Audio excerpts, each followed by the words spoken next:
الحمد لله نحمده ونستعينه ونستغفره ونعوذ بالله من شرور أنفسنا ومن سيئات أعمالنا من يهده الله فلا مضل له ومن يضلله فلا هادي له وأشهد أن لا إله إلا الله وحده لا شريك له ونشهد أن سيدنا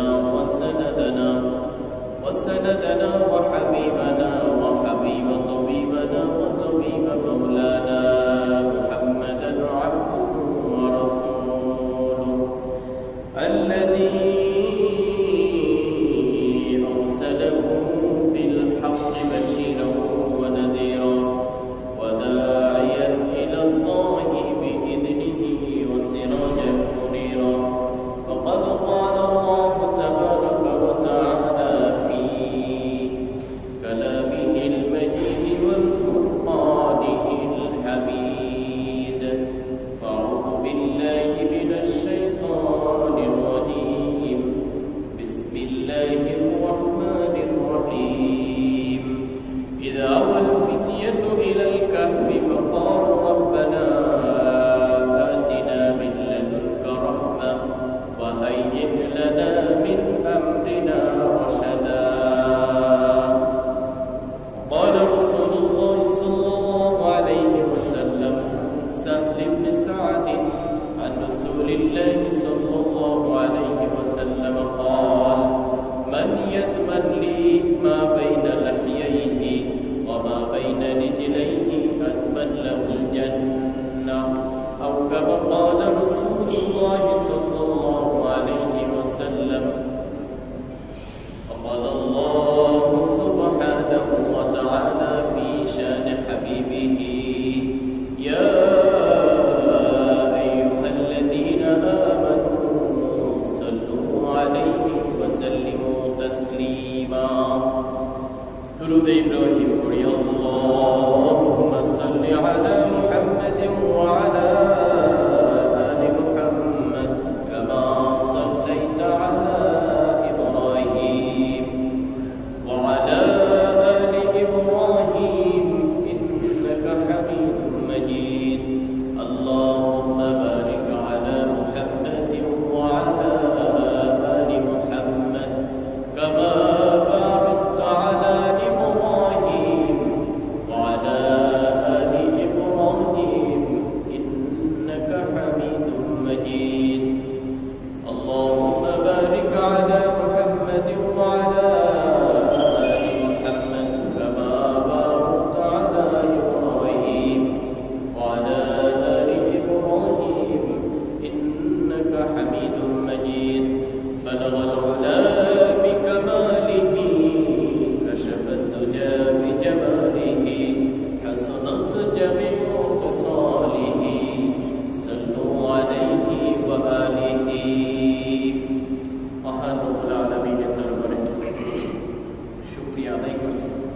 যেই মহান মনিব আমাদের সকলকে জুমার নামাজ আদায়ের উদ্দেশ্যে দুনিয়ার সমস্ত জরুরত থেকে ফারেক করে আল্লাহর ঘর মসজিদে এসে বসার তৌফিক দিয়েছেন যেই মহান মনিব আমাদেরকে দিনের ঘরে এসে আলোচনা শোনার এবং করার তৌফিক দিয়েছেন সেই মহান মনিবের দরবারে শুকরিয়া আদায় করছি সকলে বলছি আলহামদুলিল্লাহ এর উপস্থিতি আমরা ধারাবাহিক গত জুমায় যে আলোচনা করেছিলাম সেই আলোচনার বাকি অংশটুকু আজকের জুমায় শেষ করবো ইনশাআল্লাহ গত জুমায় যে আলোচনা ছিল শিরোনাম ছিল হচ্ছে একটি আদর্শ সমাজ এবং রাষ্ট্র গঠনে তরুণ যুবকদের ভূমিকা কি সেই সম্পর্কে আজকের বাকি আলোচনা শেষ করবো ইনশাআল্লাহ আমিন উপরের রেসিটা দেব ভিতরের রেসিটা দেব সম্মানিত উপস্থিতি আমরা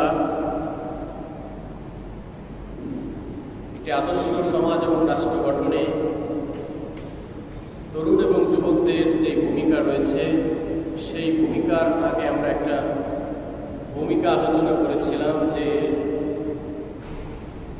যুবকরা যুগে যুগে ইসলামের শুরু থেকে কি কি অবদান রেখেছে তার বেশ কিছু পয়েন্ট আলোচনা করেছিলাম আজকে সেখান থেকে আমরা শুরু করব সম্মানিত উপস্থিতি দ্বীনের উপর মশাল থাকার জন্য আসহাবুল কাহাফ তথা গুহাবাসী যুবকদের একটা ঘটনা আল্লাহ সুবহানাহু ওয়া তাআলা কোরআনুল কারীমে তুলে ধরেছেন। এমনকি পূর্ণাঙ্গ একটা সূরা নাযিল করেছেন, সূরাতুল কাহাফ নামে নামকরণ করা হয়েছে যে সূরা। সেই সূরা থেকে খুতবার ভিতরে আমি যে আয়াত তেলাওয়াত করেছি, আল্লাহ রাব্বুল আলামিন বলেছেন ইযাওয়াল ফিতিয়াতু ইলাল কাহফ, যখন গুহাবাসীরা আল্লাহ রাব্বুল আলামিনের নিকটে আশ্রয় চেয়েছিল, জালিম বাদশা যে আল্লাহ দ্রোহী কর্মকাণ্ডে লিপ্ত ছিল, শিরিক, বিভিন্ন আল্লাহর হুকুমের পরিপন্থী যে সমস্ত কর্মকাণ্ড হচ্ছিল, এমন একটা রাষ্ট্র থেকে একদল যুবক এক আল্লাহর প্রতি বিশ্বাস স্থাপন করে যখন বের হয়ে গিয়েছিল এবং বের হয়ে যাওয়ার পরে যখন গুহায় আশ্রয় নিয়েছিল, গুহায় আশ্রয় নেওয়ার পরে আল্লাহ রাব্বুল আলামিনের কাছে দোয়া করেছিল। আল্লাহ সুবহানাহু ওয়া তাআলা তাদের দোয়াকে এত চমৎকারভাবে কবুল করেছিলেন যে একটা ঘুমে ৩০৯ বছর পর্যন্ত তারা এক ঘুমে একাধারে একটানা ৩০৯ বছর ঘুমিয়েছিল। আল্লাহ রাব্বুল আলামিন বলেছেন ইযাওয়াল ফিতিয়াতু ইলাল কাহফি ফাকালু রাব্বানা আতিনা মিন লাদুনকা রাহমা ওয়া হাইয়্যি লানা মিন আমরিনা রাশাদা। স্মরণ করে একদল যুবক যখন গুহায় আশ্রয় নিয়েছিল, ফাকালু রাব্বানা, এবং তারা এই বলে দোয়া করেছিল আমাদের স্রষ্টা আতিনা মিন লাদুনকা রাহমা, হে আমাদের প্রতিপালক, তুমি তোমার নিকট থেকে আমাদেরকে রহমত দান করো, ওয়া হাইয়্যি লানা মিন আমরিনা রাশাদা, আর আমাদের ব্যাপারে সুষ্ঠুভাবে আমাদের ব্যাপারটা সুষ্ঠুভাবে সম্পাদন করে। তারা যখন তাদের ঈমানকে বাঁচানোর জন্য সমস্ত রাষ্ট্রের শৃঙ্খলা থেকে বের হয়ে নিজের ঈমানকে আল্লাহ রাব্বুল আলামিনের উপরে বিশ্বাসকে অটল রেখে যখন বের হয়েছিলেন, আল্লাহর কাছে এরকম সুন্দর করে দোয়া করেছিলেন, আল্লাহ সুবহানাহু ওয়া তাআলা তাদের দোয়াকে কবুল করেছিলেন এবং এমনভাবে কবুল করেছিলেন যে একটানা তাদের যে পেরেশানি, তাদের যে দুশ্চিন্তা, রাষ্ট্র কর্তৃক যেই জুলুম, অত্যাচার, নির্যাতন, এই সমস্ত কিছু থেকে আল্লাহ রাব্বুল আলামিন পরিত্রাণ দিয়েছিলেন।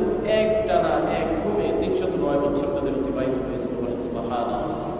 তো আল্লাহ রাব্বুল আলামিনের এখান থেকে আশ্চর্য ঘটনা হচ্ছে এইটা যে মানুষকে আল্লাহ সুবহানাহু ওয়া তাআলা ৩০৯ বছর পর্যন্ত ঘুমানোর পরও আল্লাহ তাদেরকে আবার করতে পারেন, জীবিত রাখতে পারেন। অনেকের প্রশ্ন থাকতে পারে, কি খেয়েছে, ক্ষুধা লেগেছে, কেমন ছিল, এরকম বিভিন্ন প্রশ্ন থাকতে পারে, কিন্তু এই প্রশ্নের বিভিন্ন উত্তরও আছে। কিন্তু সব উত্তর না হলেও আল্লাহ রাব্বুল আলামিন যে বলেছেন যে তাদেরকে ৩০৯ বছর আমি ঘুমানোর পরে আবার তাদেরকে সজাগ করছি, এটা সত্য। প্রিয় উপস্থিতি, এই যে একদল যুবক তারা তাদের ঈমানকে রক্ষা করার জন্য এরকমভাবে বের হয়ে গিয়েছিল, ঠিক অনুরূপভাবে এখনকার সময়ে এই পরিস্থিতিতেও যখন মুশরিক যে শিরকের সয়লাব, আল্লাহ দ্রোহিতার সয়লাব হয়ে গিয়েছে, এই পরিস্থিতিতেও যদি একটা রাষ্ট্রের একটা সমাজের যুবক শ্রেণী মানুষ যদি সঠিক হয়ে যায়, তাহলে ওই দেশের সমাজ ব্যবস্থা একটা আদর্শ সমাজ ব্যবস্থায় রূপান্তরিত হয়ে যায়।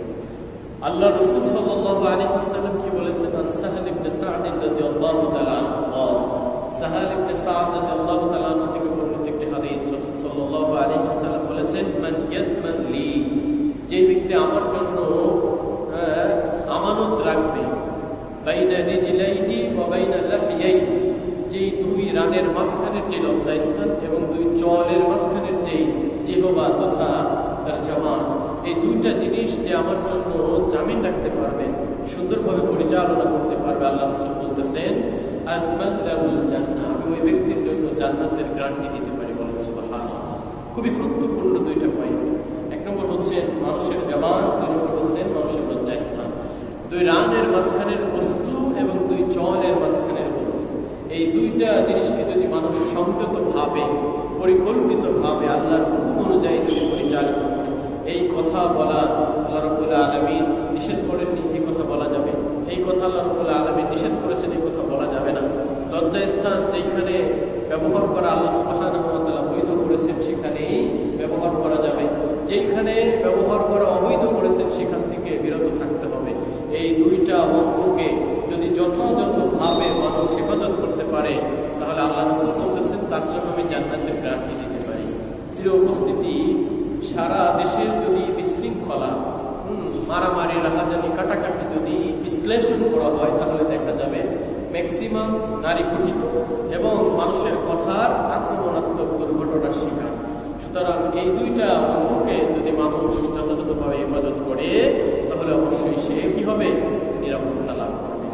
প্রিয় উপস্থিতি, যুবক মুহাম্মদ সাল্লাল্লাহু আলাইহি ওয়াসাল্লাম যখন হিলফুল ফুজুল সংগঠন তৈরি করেছিলেন, প্রস্তুত করেছিলেন, মক্কার ভিতরে যখন ব্যাপক আকারে মানুষের ভিতরে রাহারানি, হারাহানি, মারামারি, কাটাকাটি, একজন আরেকজনকে লুণ্ঠন করা, ব্যবসায়িক সম্পদ মানুষের চুরি করা, ডাকাতি করা, এরকম একটা পরিস্থিতিতে আল্লাহ নবী মুহাম্মদ সাল্লাল্লাহু আলাইহি ওয়াসাল্লাম যুবক বয়সে হিলফুল ফুজুল 587 খ্রিস্টাব্দে 17 বছর বয়সে এই সংঘ প্রতিষ্ঠা করেছিলেন মুহাম্মদ সাল্লাল্লাহু আলাইহি ওয়াসাল্লাম। তখনও তিনি নবুয়ত প্রাপ্ত হননি। 17 বছর মানে একেবারে টকটকে যুবক। এই যুবক বয়সে তিনি হিলফুল ফুজুল সংগঠন, এই সংগঠনটা কি করেছিলেন, তৈরি করেছিলেন। প্রিয় উপস্থিতি, এই সংগঠনের মাধ্যমে বিভিন্ন সমাজের ফলপ্রসূ কর্মকাণ্ড তিনি করেছিলেন, পরিচালিত করেছিলেন। মক্কার ভিতরে যে সমস্ত মানুষরা ব্যবসা বাণিজ্যের ক্ষেত্রে ডাকাতির সম্মুখীন হতো, এই সংগঠনের মাধ্যমে সেই সময় এটা ব্যাপকভাবে প্রতিহত করা হয়েছিল। ইসলাম শক্তিশালী হয়েছে তরুণ এবং যুবকদের মাধ্যমে। যুবক হযরত ওমর ইসলাম গ্রহণের মাধ্যমে ইসলামের দাওয়াত প্রকাশ্য শুরু হয়। রাসূল করিম সাল্লাল্লাহু আলাইহি ওয়াসাল্লাম দোয়া করেছেন, আল্লাহুম্মা আইজ্জিল ইসলাম বিআবি জাহল ইবনে হিশাম আও বিউমার। যখন রাসূল সাল্লাল্লাহু আলাইহি ওয়াসাল্লাম মক্কার প্রান্তরে দাওয়াত দিতে যে প্রতিনিয়ত মানুষের বাধার সম্মুখীন হচ্ছিলেন, সেই সময়ে আল্লাহর নবী মুহাম্মদ সাল্লাল্লাহু আলাইহি ওয়াসাল্লাম দুইজন ব্যক্তির নাম ধরে আল্লাহর দরবারে দোয়া করেছিলেন, হে আল্লাহ রাব্বুল আলামিন, আপনি ইসলামকে সম্মানিত করুন, হয় আবু জাহেলের ইসলাম কবুলের মাধ্যমে অথবা ওমর ফারুক রাদিয়াল্লাহু তাআলা আনহু ইসলাম কবুলের মাধ্যমে। হযরত ওমর ফারুক রাদিয়াল্লাহু তাআলা আনহুর ব্যাপারে আল্লাহর নবীর দোয়া আল্লাহ রাব্বুল আলামিন কবুল করেছিলেন। নবুয়তের 6ষ্ঠ বর্ষের শেষ দিকে জিলহজ মাসের কোনো একদিনে হামজা রাদিয়াল্লাহু তাআলা আনহু ইসলাম গ্রহণের মাত্র 3 দিন পরে হযরত ওমর ফারুক রাদিয়াল্লাহু তাআলা আনহু রাসূলের দরবারে এসে ইসলামের সত্য বাণী, আশহাদু আল্লা ইলাহা ইল্লাল্লাহু ওয়াহদাহু লা শারীকা লাহু ওয়া আশহাদু আন্না মুহাম্মাদান আবদুহু ওয়া রাসূলুহু, এই কালিমার শাহাদাতের শাহাদা বাক্য পাঠ করে তিনি ইসলাম কবুল করেছিলেন। প্রিয় উপস্থিতি, তিনিও যুবক বয়সে এই ইসলাম কবুল করার মাধ্যমে ইসলামকে ইজ্জতের ভিতরে নিয়ে এসেছিলেন। হযরত ওমর ফারুক রাদিয়াল্লাহু তাআলা আনহু যখন পর্যন্ত ইসলাম কবুল করেননি, ততক্ষণ পর্যন্ত গোপনে চুপিসারে ইসলামের দাওয়াত মানুষের কাছে আল্লাহর নবী পৌঁছাচ্ছিলেন। রাসূল সাল্লাল্লাহু আলাইহি ওয়াসাল্লামের কাছে যখন হযরত ওমর রাদিয়াল্লাহু তাআলা আনহু এসে ইসলাম কবুল করলেন এবং এই খবর যখন আবু জাহেল সহ মক্কার মুশরিকরা ঘটনা শুনতে পেল, তখন হযরত ওমর ফারুক রাদিয়াল্লাহু তাআলা আনহু করে নগ্নভাবে তাকে হত্যা করার উদ্দেশ্যে তার বাড়ি ঘেরাও করেছিল। কিন্তু তারা পরে কোনো একজনের মাধ্যমে সেখান থেকে ফিরে আসে। তখন রাসূল করিম সাল্লাল্লাহু আলাইহি ওয়াসাল্লামের কাছে হযরত ওমর ফারুক রাদিয়াল্লাহু তাআলা আনহু বললেন, ইয়া রাসূলুল্লাহ, আমরা কি সত্য নয় নাকি তারা সত্য? আপনি যে দ্বীনের দাওয়াত আমাদের কাছে পৌঁছাচ্ছেন, আল্লাহ রাব্বুল আলামিনের পক্ষ থেকে যে দ্বীনের দাওয়াত নিয়ে এসেছেন, সেটা কি সত্য নয়? আল্লাহ রাসূল বললেন, অবশ্যই সেটা সত্য। এই কথা শোনার পরে হযরত ওমর ফারুক রাদিয়াল্লাহু তাআলা আনহু রাসূল সাল্লাল্লাহু আলাইহি ওয়াসাল্লামকে বললেন, যেহেতু আমরা সত্যের উপরে আছি, সুতরাং আজকে থেকে এই দাওয়াত প্রকাশ্যে মানুষের ভিতরে স্পষ্টভাবে ঘোষণা দিয়ে এই দাওয়াত প্রচার প্রসার হবে।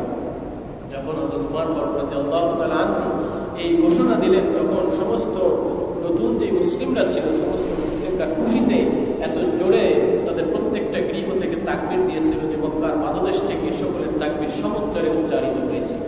এর উপস্থিতি, যখন এই পরিস্থিতির মাধ্যমে হযরত ওমর ফারুক রাদিয়াল্লাহু তাআলা আনহু এইভাবে ইসলামের প্রচার এবং প্রসারের জন্য প্রকাশ্য ঘোষণা দিলেন, তখন সাহাবী আজমাইন সহ ওমর এবং হযরত হামজা রাদিয়াল্লাহু তাআলা আনহু মিছিল বের করেছিলেন। যেই মিছিলের এক পাশে হযরত ওমর ফারুক রাদিয়াল্লাহু তাআলা আনহু, অন্য পাশে হযরত হামজা রাদিয়াল্লাহু তাআলা আনহু ছিলেন। তারা তাকবীর ধ্বনি দিতে দিতে মক্কার প্রান্তরে এসেছিলেন। তাদের বয়সটা ছিল তখন যুবক বয়স। সুতরাং যুবক বয়স একটা উল্লেখযোগ্য বয়স। এই বয়সে মানুষ সব কিছুকে ভেঙে চুরে একাকার করে দিতে পারে। প্রিয় উপস্থিতি, এজন্য যুবক বয়সের অনেক বেশি গুরুত্ব রয়েছে। সুতরাং আমরা যেহেতু যুবক, এখানে যুবক বয়সের মানুষও বেশি, সুতরাং এই বয়সটাকে আমাদেরকে কাজে লাগাইতে হবে। 3 জন সেনাপতির শাহাদাতের পর তরুণ সেনা খালিদ রাদিয়াল্লাহু তাআলা আনহুর নেতৃত্বে আল্লাহর নবী একটা যুদ্ধে জয়লাভ করেছিলেন। উদার প্রান্তরে রাসূল করিম সাল্লাল্লাহু আলাইহি ওয়াসাল্লাম যখন খুতবা দিচ্ছিলেন, তিনজন সাহাবীর ব্যাপারে আল্লাহ রাসূল সাল্লাল্লাহু আলাইহি ওয়াসাল্লাম সেনাপতি নির্ধারণ করেছিলেন। একজন হচ্ছেন আব্দুল্লাহ ইবনে রাওহা, যায়েদ রাদিয়াল্লাহু তাআলা এবং জাফর রাদিয়াল্লাহু তাআলা। এই তিনজন ব্যক্তির নাম যখন আল্লাহ রাসূল সাল্লাল্লাহু আলাইহি ওয়াসাল্লাম ঘোষণা করেছিলেন, তাহলে বোঝা যায় যে প্রথম যায়েদ রাদিয়াল্লাহু তাআলা রাসূল করিম সাল্লাল্লাহু আলাইহি ওয়াসাল্লামের পালক পুত্র ছিলেন। তার নাম উত্তর প্রান্তরে যুদ্ধের জন্য ঘোষণা করলেন। এরপরে দ্বিতীয়বারে জাফর রাদিয়াল্লাহু তাআলা নাম ঘোষণা করলেন। তৃতীয় আব্দুল্লাহ ইবনে রাওহা রাদিয়াল্লাহু তাআলা নাম ঘোষণা করলেন। প্রত্যেকেই যুবক বয়স ছিল এবং তারা প্রত্যেকেই প্রথম দুইজন তো ধরে নিয়েছিল। যেহেতু তিনজন সেনাপতির নাম ঘোষণা করা হয়েছে, তো আমাদের দুইজনের অবশ্যই এই উদার প্রান্তরে শহীদ হতে হবে। তারা নিশ্চিত জেনেও সেই যুদ্ধে ঝাঁপিয়ে পড়েছিল এবং তিনজন সেনাপতি অর্থাৎ যায়েদ রাদিয়াল্লাহু তাআলা, জাফর বিন আবি তালিব রাদিয়াল্লাহু তাআলা এবং আব্দুল্লাহ ইবনে রাওহা রাদিয়াল্লাহু তাআলা, তিনজন সেনাপতি শহীদ হয়ে যান। সর্বশেষ হযরত খালিদ বিন ওয়ালিদ রাদিয়াল্লাহু তাআলা তরুণ সেনাপতি, যাকে সাইফুল্লাহ বলা হয়, সেই সাহাবী এসে ঝান্ডা উঁচু করে ধরেন এবং সেইভাবে যুদ্ধ করে তিনি উত্তর প্রান্তরে যুদ্ধে জয়লাভ করেন। প্রিয় উপস্থিতি, এই যে তরুণ এবং যুবক, তিনি ছিলেন টকটকে যুবক। তিনজন সেনাপতি যেখানে কাফের ও মুশরিকদের মাধ্যমে শহীদ হয়েছেন, সেই জায়গায় খালিদ বিন ওয়ালিদ রাদিয়াল্লাহু তাআলা তিনি যুদ্ধে জয়লাভ করেছেন। সেই বয়সটাও ছিল একেবারে টকটকে যুবক বয়স। তরুণ সাহাবী হযরত আলী রাদিয়াল্লাহু তাআলা হাতে খাইবার যুদ্ধের জয়লাভ করেছিল। 19 দিন পর্যন্ত যখন খাইবারের দুর্গ জয়লাভ করতে পারছিল না, আল্লাহ রাসূল সাল্লাল্লাহু আলাইহি ওয়াসাল্লাম সকালবেলা ঘোষণা দিলেন যে আজকে এমন একজন ব্যক্তির হাতে এই দুর্গ জয়লাভ করবে, যার হাতে আমি তরবারি ঝান্ডা তুলে দেব, সে আজকে দুর্গ জয়লাভ করবে। সমস্ত সাহাবী রাত্রে এই ঘোষণা শোনার পরে সবাই খুবই চিন্তিত হলো। হযরত ওমর রাদিয়াল্লাহু তাআলা বলেন যে ওই রাত্রে আমি একটু ঘুমাইতে পারিনি যে ওই ব্যক্তিকে আমি হতে পারি কিনা। সকালবেলা রাসূল করিম সাল্লাল্লাহু আলাইহি ওয়াসাল্লাম হযরত আলী রাদিয়াল্লাহু তাআলা কে বুঝতেছেন। সাহাবী আজমাইন বললেন, ইয়া রাসূলুল্লাহ, হযরত আলী তো অসুস্থ, তার চোখে অসুস্থ, চোখ উঠেছে, সেই জন্য আসতে পারেনি। রাসূল বললেন তাকে নিয়ে আসো। রাসূল করিম সাল্লাল্লাহু আলাইহি ওয়াসাল্লামের কাছে যখন হযরত আলী রাদিয়াল্লাহু তাআলা আসলেন, রাসূলের লাগা মোবারক তার দুই চোখে যখন লাগাই দিল, হযরত আলী রাদিয়াল্লাহু তাআলা চোখ পূর্বের যে অসুস্থতা ছিল, সেই অসুস্থতা থেকে একজন নতুন চোখ আল্লাহ রাব্বুল আলামিন তাকে রূপ দিলেন। এমন যেন তার চোখে কোনো অসুস্থতা ছিল না, তার চোখ কোনো রোগাক্রান্ত অবস্থায় ছিল না। আল্লাহ রাসূল সাল্লাল্লাহু আলাইহি ওয়াসাল্লাম তার হাতে ইসলামের ঝান্ডা তুলে দিলেন এবং তিনি খাইবারের যুদ্ধে, খাইবারের যে দুর্গ, সেই দুর্গ তিনি জয়লাভ করেছিলেন। হযরত আলী রাদিয়াল্লাহু তাআলা ছিলেন একজন যুবক টকটকে তরুণ। আল্লাহ রাসূল সাল্লাল্লাহু আলাইহি ওয়াসাল্লামের এই নির্দেশনার মাধ্যমে আলী রাদিয়াল্লাহু তাআলা খাইবার যুদ্ধে জয়লাভ করেছিলেন। প্রিয় উপস্থিতি, এই যে ঘটনাগুলোর উল্লেখ করার একটাই কারণ, সেটা হচ্ছে একটা দেশের, একটি সমাজের যুবক শ্রেণীর মানুষ যদি সুন্দর হয়ে যায়, দুর্নীতি পরায়ণমুক্ত হয়, যদি আল্লাহ ভীতি তাদের ভিতরে চলে আসে, তাহলে ওই দেশ, ওই সমাজ একটা চমৎকার সুন্দর সমাজে পরিগণিত হয়। প্রিয় উপস্থিতি, আমরা আরো ইতিহাস জানি, মুসলিমদের সর্বশেষ সাম্রাজ্য উসমানীয় সাম্রাজ্য ব্যাপকতা লাভ করেছিল এক তরুণ তুর্কি উসমানের মাধ্যমে। প্রিয় উপস্থিতি, তরুণ মোহাম্মদ বিন কাসিম সফলতা লাভ করেছিল ভারতের সিন্ধু বিজয়ের মাধ্যমে। এরকম ভাবে যুগে যুগে যদি আমরা দেখি, তাহলে যুবকদের একটা ব্যাপক ভূমিকা রয়েছে। সম্মানিত উপস্থিতি, সুতরাং একটা আদর্শ সমাজ গঠনে যেরকম ভাবে যুবকদের ভূমিকা রয়েছে, ঠিক অনুরূপ ভাবে একটি আদর্শ সমাজ গঠনে তরুণ যুবকদের কিছু করণীয় রয়েছে। সেই করণীয় সম্পর্কে আমরা আলোকপাত করার চেষ্টা করব। সর্বপ্রথম যে একটা আদর্শ সমাজ গঠনে তরুণদের যে করণীয়, তার 1 নম্বর পয়েন্ট হচ্ছে সুন্দর চরিত্র গঠনে সচেষ্ট হওয়া। একটা সুন্দর চরিত্র গঠনের মাধ্যমেই মানুষের মাধ্যমে একটা আকৃষ্টতা লাভ করা যায় এবং ছড়িয়ে দেওয়া যায়। রাসূল করিম সাল্লাল্লাহু আলাইহি ওয়াসাল্লামের আখলাক এত চমৎকার ছিল, তিনার কথায় কাজে কখনো মানুষ কষ্ট পায়নি। তারপরে রাসূল সাল্লাল্লাহু আলাইহি ওয়াসাল্লাম আল্লাহ রাব্বুল আলামিনের কাছে দোয়া করেছেন, আল্লাহুম্মা কামা হাসসানতা খালকি ফাহাসসিন খুলকি। ইয়া রাব্বুল আলামিন, আপনি আমার চরিত্রকে সুন্দর করে দিন, যেভাবে আপনি আমার বডি স্ট্রাকচার, আমার শারীরিক গঠনকে সুন্দর করেছেন। এর উপস্থিতি, আল্লাহ রাসূল সাল্লাল্লাহু আলাইহি ওয়াসাল্লাম পৃথিবীতে এমন মানুষ, যেই মানুষের চরিত্র নিয়ে মানুষ কোনো প্রশ্ন তুলতে পারে না, সেই মানুষ আল্লাহ রাব্বুল আলামিনের কাছে দোয়া করেছেন, আল্লাহুম্মা হাসানতা খালকি, হে আল্লাহ রাব্বুল আলামিন আপনি আমার চরিত্রকে আরো বেশি সুন্দর করে দিন। সুতরাং একটা আদর্শ সমাজ গঠনে সর্বপ্রথম তরুণ এবং যুবকদের করণীয় হচ্ছেন সুন্দর চরিত্র গঠন। এই সুন্দর চরিত্র গঠনের মাধ্যমে মানুষকে যত বেশি আকৃষ্ট করা যায় নিজের দিকে, অত বেশি আকৃষ্ট অন্য কোনো সিস্টেমের মাধ্যমে করা যায় না। এর উপস্থিতি সুন্দর চরিত্র গঠনে কিছু করণীয় রয়েছে। সর্বপ্রথম করণীয় হচ্ছে যুবক বয়সে আজকে আমাদের সমাজের অসংখ্য যুবক মাদকে আক্রান্ত হয়েছে, মাদকের নেশায় তারা খুদ হয়ে রয়েছে, ডুবে রয়েছে। সুতরাং মাদককে সর্বপ্রথম পরিহার করতে হবে। আল্লাহ রাসূল সাল্লাল্লাহু আলাইহি ওয়াসাল্লাম বলেছেন, কুল্লু মুসকিরিন খামরুন ওয়া কুল্লু মুসকিরিন হারামুন, প্রত্যেক নেশা দ্রব্যই মাদক আর প্রত্যেক নেশা দ্রব্যই হারাম। প্রিয় উপস্থিতি, বিড়ি, সিগারেট, ইয়াবা, গাঁজা থেকে শুরু করে মদ, প্রত্যেকটা জিনিস আল্লাহ রাব্বুল আলামিন হারাম করেছেন। বিড়ি খাওয়ার ব্যাপারে অনেকের ফতোয়া আছে, সিগারেট খাওয়ার ব্যাপারে ফতোয়া আছে, যেটা হারাম নয়, এটা হারামের পর্যায়ে পড়ে না, যেহেতু এটা পান করার মাধ্যমে মানুষের আকল বিবেক লোপ পায় না। কিন্তু কন্টিনিউয়াসলি যদি কোনো ব্যক্তি বিড়ি খেতেই থাকে, একটা মাকরুহ গুনাহ যদি সে প্রতিনিয়ত সকাল, দুপুর, রাত্রে, এমনকি 3 বার নয়, প্রতিদিন হয়তো একজনের 1 প্যাকেট বিড়ি বা 1 প্যাকেট সিগারেট লাগে, এই কন্টিনিউয়াসলি যদি একটা মানুষ মাকরুহ গুনাহ করতে থাকে, তাহলে এটা প্রতিনিয়ত করার কারণে সেটা হারামের পর্যায়ে চলে যায়। সুতরাং সম্মানিত উপস্থিতি, আল্লাহ রাসূল যেহেতু বলেছেন কুল্লু মুসকিরিন খামরুন ওয়া কুল্লু মুসকিরিন হারাম, প্রত্যেকটা নেশা দ্রব্যই কি মাদক, আর প্রত্যেকটা মাদকই আল্লাহ রাব্বুল আলামিন হারাম করেছেন। সুতরাং এই হারাম জিনিস থেকে, এই মাদক থেকে আমাদেরকে বেঁচে থাকতে হবে। আল্লাহ রাসূল বলেছেন, ওমান শারিবাল খামরা ফিদ দুনিয়া, যেই ব্যক্তি দুনিয়ার ভিতরে মদ পান করে, ফামাতা ওয়া হুয়া ইউদমিনুহা লাম ইয়াতুব, এবং সেই পরিস্থিতিতে তওবা না করে যে যদি মৃত্যুবরণ করে, তাহলে আল্লাহ রাসূল সাল্লাল্লাহু আলাইহি ওয়াসাল্লাম বলেছেন, লাম ইয়াশরুবহা ফিল আখিরাহ, তাহলে কাল কিয়ামতের ময়দানে আল্লাহ রাব্বুল আলামিনের পক্ষ থেকে যে সমস্ত জান্নাতি পানীয় রয়েছে সেগুলো সে পান করতে পারবে না, এবং এর কারণে সে শাস্তির সম্মুখীন হবে। এর উপস্থিতি, এই জন্য আমাদের সকলের উচিত হচ্ছে একটা আদর্শ সমাজ এবং যুবকদের গঠনে একটা চমৎকার মাধ্যম হচ্ছে তাদেরকে অবশ্যই মাদককে পরিহার করতে হবে। 2 নম্বরে হচ্ছে পঞ্চ ইন্দ্রিয়ের হেফাজত করতে হবে। পঞ্চ ইন্দ্রিয় ইন্দ্রিয়ের মাধ্যমে মানুষ উপলব্ধি করে। দুনিয়ার যেমন কিছু বিষয় ভালো, তেমনি কিছু বিষয় মন্দ আছে। তাই সুন্দর জীবন ও চরিত্র গঠনে জরুরি হলো পঞ্চ ইন্দ্রিয়ের উত্তম ব্যবহার করতে হবে। আল্লাহ রাসূল সাল্লাল্লাহু আলাইহি ওয়াসাল্লাম পঞ্চ ইন্দ্রিয়ের হেফাজতের জন্য দোয়া শিখিয়েছেন। আল্লাহ রাসূল বলেছেন, আল্লাহুম্মা ইন্নী আউযু বিকা মিন শাররি সামঈ ওয়া মিন শাররি বাসারি ওয়া মিন শাররি লিসানি। আল্লাহ রাসূল সাল্লাল্লাহু আলাইহি ওয়াসাল্লাম কত চমৎকার দোয়া শিখিয়েছেন। আল্লাহুম্মা ইন্নী আউযু বিকা মিন শাররি, হে আল্লাহ আমি আপনার কাছে আশ্রয় প্রার্থনা করছি, মিন শাররি সামঈ, আমার শ্রবণ শক্তির যে অনিষ্টতা রয়েছে, মানুষ তার কি করে কান দ্বারা বিভিন্ন অন্যায়, আল্লাহ দ্রোহী, গুনাহের কর্মকাণ্ড যেগুলো রয়েছে সেগুলো শুনে, গান বাজনা ইত্যাদি যেগুলো রয়েছে সেগুলো শুনে। আল্লাহ রাসূল দোয়া শিখিয়েছেন, আল্লাহুম্মা ইন্নী আউযু বিকা মিন শাররি সামঈ ওয়া মিন শাররি বাসারি, আমি চোখ দ্বারা যেই চোখের যে দেখার অনিষ্টতা রয়েছে সেগুলো থেকে আপনার কাছে পরিত্রাণ চাই।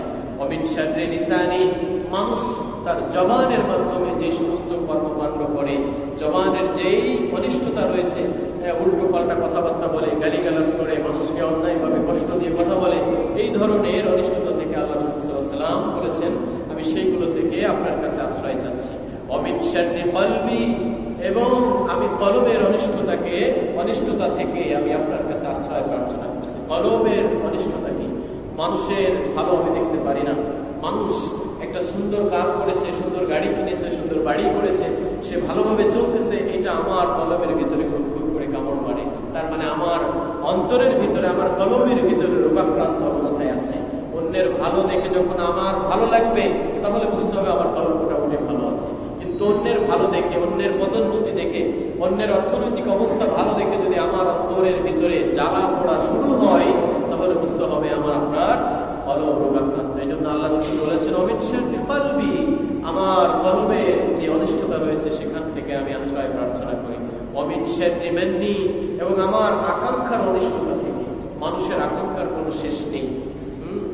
আল্লাহ রাসূল সাল্লাল্লাহু আলাইহি ওয়াসাল্লাম কত চমৎকার বলেছেন। বলেছেন যে পঞ্চইন্দ্রিয়, জবান, চোখ, কান, বিভিন্ন ব্যাপারে আল্লাহ রাসূল সাল্লাল্লাহু আলাইহি ওয়াসাল্লাম দোয়ার কথা বলেছেন। সর্বশেষ যেটা বলছেন ওয়া মিন শাররি মান্নি, আমার আকাঙ্ক্ষার অনিষ্টতা থেকে। মানুষের আকাঙ্ক্ষা কবরের মাটি ছাড়া শেষ করতে পারে না। সুতরাং এই যে আকাঙ্ক্ষা, আজকে আমার 1 লক্ষ টাকা আছে, কালকে 1 কোটি টাকায় আমার আকাঙ্ক্ষা হয়ে যায়। আমি আজকে BMW-তে চড়ি, তার থেকে দামি গাড়ি কি আছে সেইটা কেনার জন্য আমার আকাঙ্ক্ষা বাড়তে থাকে। এই যে আকাঙ্ক্ষার অনিষ্টতা, এখান থেকে আল্লাহ রাসূল সাল্লাল্লাহু আলাইহি ওয়াসাল্লাম আমাদেরকে পরিত্রাণের জন্য বলেছেন। এর উপস্থিতি এই জন্য যে পঞ্চ ইন্দ্রিয়র যে ডেভেলপ, উন্নয়ন, এটা আমাদের দরকার। একটা আদর্শ সমাজ গঠনে যুবকদের যে দ্বিতীয় ভূমিকা করণীয়, সেটা হচ্ছে পঞ্চ ইন্দ্রিয়র হেফাজত করতে হবে। পঞ্চ ইন্দ্রিয়র মাধ্যমে আমরা যেন আল্লাহ রাব্বুল আলামিনকে চিনতে পারি, মানুষের কষ্ট যেন আমাদের দ্বারা না হয়। আল্লাহ সুবহানাহু ওয়া তাআলা আমাদের সেই তৌফিক দান করুন, সকল বলি আমিন। 3 নম্বর পয়েন্ট হচ্ছে পশ্চিমা ও দক্ষিণা তথা ভারতীয় অশ্লীল যে সংস্কৃতি, এটাকে প্রতিহত করা আমাদের যুবক সমাজের জন্য খুবই জরুরি। প্রিয় উপস্থিতি, মানুষের কৃষ্টি কালচার সংস্কৃতির মধ্য দিয়ে নিজ আদর্শ ও বিশ্বাসের সঙ্গে সংযুক্ত থাকে। আজকে আমাদের যুব সমাজ পশ্চিমা কালচার থেকে শুরু করে ভারতীয় কালচারের একেবারে ওতপ্রোতভাবে জড়িয়ে গেছে। তাদের কালচার, তাদের স্টাইল, তাদের কাজকর্ম, তাদের চলাফেরা আমাদের যুবক এবং তরুণদেরকে ব্যাপকভাবে আকৃষ্ট করেছে। এখান থেকে যদি যুবক এবং তরুণরা বেঁচে ফিরতে না পারে, তাহলে এই সমাজ দিন দিন অধঃপতনের দিকেই যাবে। প্রিয় উপস্থিতি, আজকে দেখেন আমাদের যুবক সমাজের কতটা অধঃপতন হয়েছে। রাষ্ট্রীয়ভাবে এই অধঃপতনটাকে আরো বেশি অগ্রণী ভূমিকায় নিয়ে গিয়েছে। প্রিয় উপস্থিতি, আজকে সুদর্শন পুরুষ একজন অ্যাটলফ, কি জন্য ব্যক্তি, অ্যাটলফ খান, সেই ব্যক্তিকে একজন সুদর্শন পুরুষ হিসেবে স্বীকৃতি দিচ্ছে রাষ্ট্রের থেকে। কত জঘন্য মানসিকতা, কত নিকৃষ্ট মানসিকতা হলে যে সে পুরুষও না, মহিলাও না, অথবা সে মহিলা থেকে পুরুষ সেজেছে, সেই ব্যক্তিকে একজন সুদর্শন ব্যক্তির রাষ্ট্র স্বীকৃতি দিচ্ছে। তাহলে আমাদের দেশের যুবকদেরকে একটা অবক্ষয়ের দিকে নিয়ে যাওয়ার জন্য এটা রাষ্ট্রীয়ভাবে একটা স্বীকৃতি দেওয়া হচ্ছে। প্রিয় উপস্থিতি, অ্যাটলফ খান কোন দিক থেকে একজন সুদর্শন পুরুষ হতে পারে, সেটাকে রাষ্ট্রীয়ভাবে আবার পুরস্কৃত করা হচ্ছে। এটা আমাদের দেশের জন্য একটা অশনি সংকেত। এখান থেকে আমাদের তরুণ এবং যুবকদেরকে যদি বাঁচাই রাখতে না পারি, তাহলে এই রাষ্ট্রের, এই সমাজের একটা আদর্শ রাষ্ট্র এবং আদর্শ সমাজ গঠন করা কখনোই সম্ভব নয়। প্রিয় উপস্থিতি, এরপরে জ্ঞান অর্জন করতে হবে। যুবক এবং তরুণদের দ্বিতীয় যে করণীয়, সেটা হচ্ছে জ্ঞান অর্জন করতে হবে।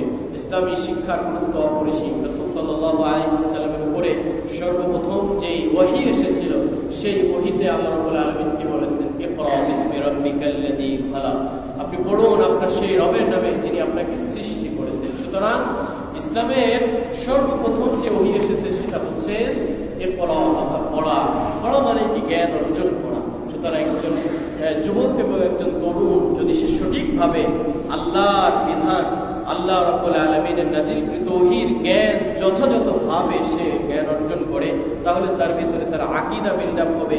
আল্লাহ রাব্বুল আলামিন কোন কাজটা করতে নিষেধ করেছেন, কোন কাজটা করতে বলেছেন, এই জ্ঞান যখন তার ভিতরে কিভাবে বিল্ড আপ হবে, পড়ার মাধ্যমে। সুতরাং জ্ঞান অর্জন করার কোনো বিকল্প নেই। প্রত্যেকটা যুবক এবং তরুণকে জ্ঞান অর্জন করার ব্যাপারে এগিয়ে আসতে হবে। 3 নম্বর পয়েন্ট, আল্লাহর আনুগত্য করতে হবে। আল্লাহ রাব্বুল আলামিনের আনুগত্য যৌবনকালে যদি করতে পারি, তাহলে এটা আল্লাহ সুবহানাহু ওয়া তাআলার কাছে অনেক বেশি পছন্দনীয়, যেটা আমরা গত জুমায় বলেছি। সর্বশেষ 4 নম্বর পয়েন্ট হচ্ছে সর্বদা আল্লাহর উপর ভরসা রাখতে হবে। আমরা বিভিন্ন মানুষ, তন্ত্র মন্ত্র, বিভিন্ন রাষ্ট্রপ্রধানদের উপরে আমরা ভরসা রাখি, কিন্তু একমাত্র আল্লাহ রাব্বুল আলামিনের উপরে ভরসা রেখে চলতে হবে। বড়দের সম্মান, ছোটদের স্নেহ করতে হবে। আল্লাহ রাসূল সাল্লাল্লাহু আলাইহি ওয়াসাল্লাম বলেছেন, মান লাম ইউক্কির কাবীরানা ওয়া মান লাম ইয়ারহাম সাগীরানা ফালাইসা মিন্না, যে ব্যক্তি বড়দেরকে সম্মান করে না, ছোটদেরকে স্নেহ করে না, সে আমার উম্মত নয়, সে আমার দলভুক্ত নয়। সুতরাং আজকে যে মব জাস্টিস দেখেন না, সারা দেশে যে পরিমাণ মব জাস্টিস তৈরি হয়, এখানে ছোট বড় দেখা দেখি নেই, বাজ বিচার নেই। একজন বয়স্ক মানুষকে দাড়ি ধরে চড় মারতেছে, একজন বাপ বয়সী মানুষকে একটা ছেলে বয়সী সন্তান সে কিভাবে অত্যাচার করতেছে। এই যে আল্লাহ রাসূল সাল্লাল্লাহু আলাইহি ওয়াসাল্লামের হাদিসের উপরে যদি তাদের যথাযথ জ্ঞান থাকতো, আল্লাহ রাব্বুল আলামিনের কোরআনের এই বিধান, রাসূলের এই আদর্শের উপরে যদি তাদের সঠিক জ্ঞান থেকে থাকতো তাহলে তারা এই ধরনের অন্যায় আচরণ করতে পারতো না। সুতরাং আমাদের যুবক এবং তরুণদের উচিত হবে আল্লাহ রাসূল সাল্লাল্লাহু আলাইহি ওয়াসাল্লামের আদর্শকে ধারণ করা, যে কোনো অন্যায় কাজের প্রতিবাদ করতে হবে। আল্লাহ রাব্বুল আলামিন কি বলেছেন, কুনতুম খায়রা উম্মাতিন উখরিজাত লিন-নাস তা'মুরুনা বিল মা'রুফ ওয়া তানহাউনা 'আনিল মুনকার। যুবক এবং তরুণদের আরেকটা করণীয় হচ্ছে অন্যায়ের প্রতিবাদ করতে হবে, ন্যায়ের পথ অবলম্বন করতে হবে। আল্লাহ রাব্বুল আলামিন বলেন, কুনতুম খায়রা উম্মাতিন উখরিজাত লিন-নাস, তোমরাই হলে সর্বোত্তম দল যাদেরকে মানব জাতির কল্যাণের জন্য বাছাই করা হয়েছে। উখরিজাত লিন-নাস তা'মুরুনা বিল মা'রুফ, তারা সৎ কাজের আদেশ করবে, ওয়া তানহাউনা 'আনিল মুনকার, এবং অন্যায় কাজ থেকে তারা বাধা প্রদান করবে। প্রিয় উপস্থিতি, আল্লাহ রাব্বুল আলামিন আরো বলেছেন সূরাতুল মায়েদার 2 নম্বর আয়াতের ভিতরে, ওয়া তাআওয়ানু 'আলাল বিররি ওয়াত তাকওয়া ওয়া লা তাআওয়ানু আলাল ইসমি ওয়াল উদওয়ান। ওয়া তাআওয়ানু, তোমরা একে অপরের সাহায্য সহযোগিতা করো, আলাল বিররি ওয়াত তাকওয়া, কল্যাণকামিতায় এবং খোদাভীতিতে। ওয়া লা তাআওয়ানু আলাল ইসমি ওয়াল উদওয়ান, এবং তোমরা একে অপরের সহযোগিতা করো না কিসের ক্ষেত্রে? আল্লাহর দ্রোহিতায় এবং সীমালঙ্ঘনের ব্যাপারে তোমরা একে অপরের সহযোগিতা করো না। প্রিয় উপস্থিতি, আল্লাহ রাব্বুল আলামিন প্রথম বললেন তোমরা সৎ কাজের আদেশ করো, অসৎ কাজের নিষেধ করো। একটা সমাজের, একটা রাষ্ট্রের যুবক শ্রেণী, তরুণ শ্রেণী, তারা যদি সৎ কাজের আদেশের সঙ্গে লেগে যায়, অসৎ কাজে যদি তারা বাধা দান করে, তাহলে যে সমস্ত দুর্নীতিপরায়ণ মানুষ আছে সেই সমস্ত মানুষরা ভীত সন্ত্রস্ত হবে। যে যুবক মানুষ যদি আমাদেরকে ধরে তাহলে অবস্থা খারাপ করে দেবে। প্রিয় উপস্থিতি, এরপর আল্লাহ বলছেন, ওয়া তাআওয়ানু আলাল বিররি ওয়াত তাকওয়া, তোমরা কল্যাণকামিতার দিকে এবং আল্লাহর ভীতিতে, খোদা ভীতিতে তোমরা একে অপরের সহযোগিতা করো। ওয়া লা তাআওয়ানু আলাল ইসমি ওয়াল উদওয়ান, গুনাহের কাজে এবং সীমালঙ্ঘনের কাজে তোমরা একে অপরের সহযোগিতা করো না। প্রিয় উপস্থিতি, এজন্য আমাদের সকলের সৎ কাজের আদেশ এবং অসৎ কাজের আদেশ করতে হবে। স্পেশালি যুবক এবং তরুণদেরকে এটা তাদের একটা আদর্শ হিসেবে ধরে নিতে হবে। দ্বীনের প্রচার ও প্রতিষ্ঠায় নিজেদের সংগ্রামে নিজেকে নিয়োজিত করতে হবে।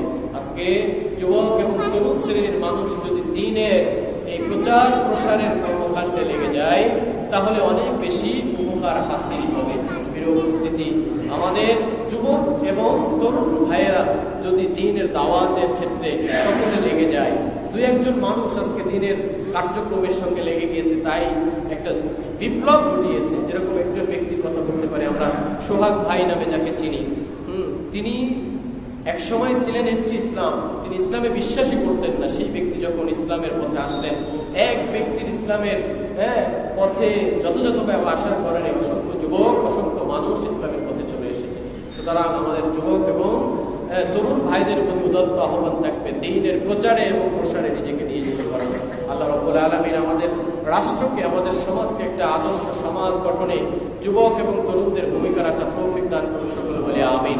এবং যে সমস্ত করণীয়গুলো আলোচনা করেছি, প্রত্যেকটা করণীয় আমরা যেন আমাদের জীবনে ধারণ করতে পারি, আল্লাহ সুবহানাহু ওয়া তাআলা সেই তৌফিক দান করুন সকলে বলে আমিন। ওয়া মা আলাইনা ইল্লাল